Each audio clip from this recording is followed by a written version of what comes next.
하실 때 전업으로 강의를 하시면 이게 어떻게 보면 뭐 학원 강사들 수명이 짧다 뭐 이런 얘기들도 있잖아요. 맞아요. 이렇게 보면 강의를 하지 않았을 때 이제 강의를 내가 그만뒀을 때 뭐 현업으로 다시 가야 되는데 그거에 대한 좀 불안감은 없으실까요? 뭐 경력 단절이라든지.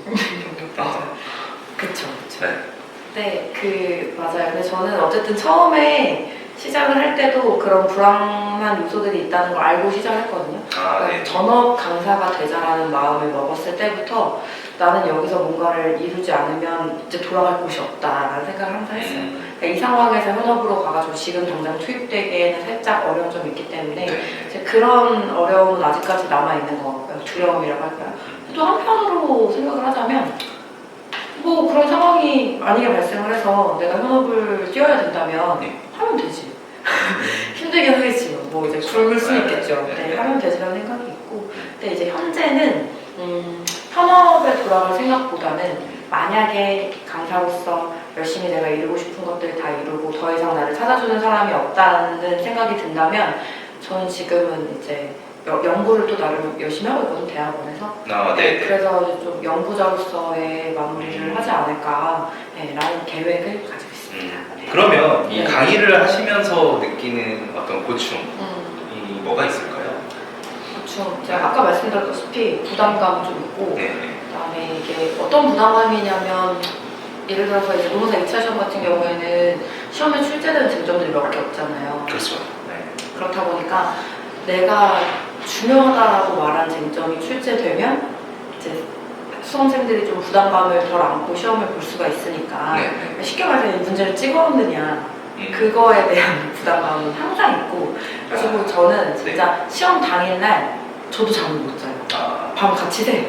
어떤 문제 나올까 이렇게 한단 말이죠. 그런 부담감이 하나 있고 요즘 최근에 생긴 고충은 이게 이제 저도 점점 나이가 들잖아요. 나이가 7년 전에 저와 지금의 제가 완전 다르잖아요. 마찬가지로 이제 수강생들의 나이대도 점점 어려지거든요. 그러니까 이분들의 니즈를 내가 어떻게 충족을 시켜줘야 되지? 그 세대 차이가 점점 생길 텐데 이거를 어떻게 맞춰가면서 좀 같이 호흡을 해야 될까에 대한 고민이 요즘 진짜 많아요. 그러면은 뭔가 좀 나를 힘들게 하는 그런 수강생 유형이라든지 그런 게 뭐가 있을까요? 힘들게 하는 유형은 저도 이것도 이제 개인 성향인 거거든요. 그러니까 힘든 걸 그렇게 크게 힘들게 느끼지 않기 때문에 그러니까 순간적으로 뭐 이제 감정적으로 저도 사람이기 때문에 상처받는 일이 있을 수 있죠. 근데 일단 이런 생각을 많이 해요.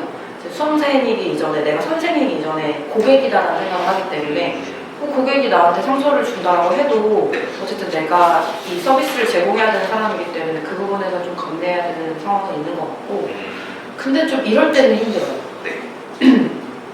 뭐랄까, 그러니까 저도 이제 강사이기 이전에 수험 생활을 겪어본 사람으로서 보통 수험생분들이 느끼는 고민들은 되게 비슷하거든요. 선생님 암기가 잘 안 돼요. 이런 것들. 그럼 저는 거기에 대해서 솔루션을 늘 얘기를 해왔어요, 수업 때부터. 이게 우리가 천재가 아니기 때문에 지금 한 두 번 정도 보시고 이거 암기 안 된다고 얘기하시는 것 같은데 뭐 원래 법학 과목에도 일발성이 강하다라고 늘 말씀을 드리고 그래서 이제 솔루션을 만들어 놓은 게 50번은 이걸 봐야 된다. 근데 이거를 이런 공부를 수험생분들은 해본 적이 없는 거예요. 이런 장기 수업. 그러니까 내 말을 안 듣고 그래서 한 10번 정도, 10번도 안 보고 5번 정도 보고 암기 안 된다 이렇게 얘기를 하시면 마치 공부에 왕도는 없는데 저는 되게 답답하고 그렇죠. 그럴 때가 좀 힘든 것 같아요. 그렇죠. 어떤 사람들이 강사를 하면 좋을까요? 뭐 성향이라든지. 일단 좀 열정이 있는 사람이 하는 게 맞는 것 같아요. 강의에 대한 열정 그리고 수험생에 대한 열정. 그러니까 기본적으로 그 남이 잘 되는 거를 같이 도와줄 수 있는 걸 되게 좋아하는 사람이 있다고 보고 저는 뭐 이게 제 자랑을 한 게 아닌데 저는 그런 성향의 사람인 것 같아요. 그래서 항상 교육 쪽에 관심이 좀 많았던 그런 이유였던 것 같고 그래서 뭐 강단에 서는 것 자체를 즐기는 사람도 강사를 해도 좋겠지만 그보다는 사람에 대한 관심, 이 사람이 성장할 수 있는가 그리고 내가 그걸 옆에서 조력해 줄 수 있는가 그리고 조력했을 때 행복한가 이런 사람들이 좀 강사를 하는 게 맞다라는 생각이 그러면은 보통 강사를 하려면 어떤 루트로 진입을 해야 돼요? 일반적으로는 네. 이 학원에서 강사 지원서를 다 받거든요.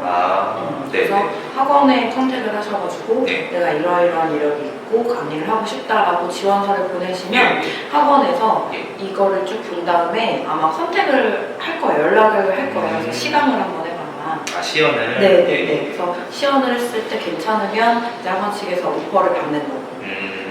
그런 식으로 이루어지는 걸로 알고 있어요. 근데 저도 그런 루트로 정상적인 루트로 한 건 아니었기 때문에 처음에 말씀드렸잖아요. 네. 그렇기 때문에 그런 과정을 거치지는 않았어요. 제가 이게 또 평을 찾아봤어요. 네. 영상을 위해서 지금 찾아보고 왔는데 이 강의평이 상당히 좋거든요. 에스더 목사님 특히 강의평이 되게 좋은데 이 강의 내용과 좀 별개로 제가 이런 것도 좀 봤어요. 그 의문법 여신이다. 이런 닉네임이 좀 있는데 처음 들어본 것 같긴 한데. 네네.